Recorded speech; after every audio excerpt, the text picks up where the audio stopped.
ఒకప్పుడు సముద్రతీరానికి దగ్గరగా ఉన్న సుందరపురం అనే గ్రామంలో ఆది అనే యువ మత్స్యకారుడు జీవించేవాడు. అతడు పేదవాడైనా ఎప్పుడూ నిజాయితీని, సహాయాన్ని విడిచిపెట్టలేదు. ప్రతి ఉదయం సముద్రంలోకి వెళ్లే ముందు అతడు ఇలా అనేవాడు: సముద్రమాత, ఈరోజు నాకు కాదు, నా గ్రామానికి దీవెన ఇవ్వు. ఒక అమావాస్య రాత్రి సముద్రం అసాధారణంగా నిశ్శబ్దంగా ఉంది. అకస్మాత్తుగా నీళ్లలోనుంచి ఒక వెండి కాంతి మెరిసింది. ఆది వల వేసినప్పుడు అందులో చిక్కింది ఒక వెండి రంగు చేప. దాని కళ్లలో నక్షత్రాల మెరుపు కనిపించింది. ఆ చేప మానవ స్వరంలో పలికింది: ఆది, నన్ను విడిచిపెడితే నీకు కాలాన్ని చూడగల శక్తిని ఇస్తాను.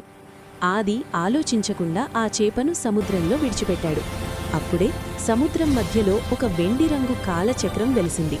ఆ చక్రం తిరిగిన ప్రతిసారీ అతడు తన గ్రామ భవిష్యత్తును చూడసాగాడు. వచ్చే రోజుల్లో తుఫానులు, కరువు, అలాగే ఒక గొప్ప ప్రమాదం కనిపించాయి. కాని అదే సమయంలో ఆ ప్రమాదాన్ని తప్పించగల మార్గం కూడా కనిపించింది. ఆది గ్రామ పెద్దలను హెచ్చరించాడు. ప్రజలు అతని మాట నమ్మి ముందే సిద్ధమయ్యారు. తుఫాను వచ్చినా గ్రామానికి ఏ నష్టం జరగలేదు. కాలచక్రం మెల్లగా ఆకాశంలో కలిసిపోయింది.